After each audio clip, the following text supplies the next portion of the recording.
Well, today is the day. We are getting this hooked up to the truck and getting ready to take it over to the body shop.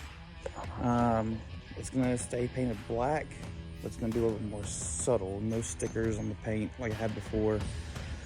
Probably gonna change the wheels and the seats.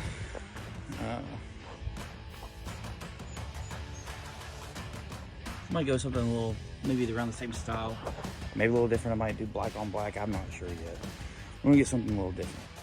I'm gonna take some pictures and some befores, and we'll see what it looks like afterwards. So.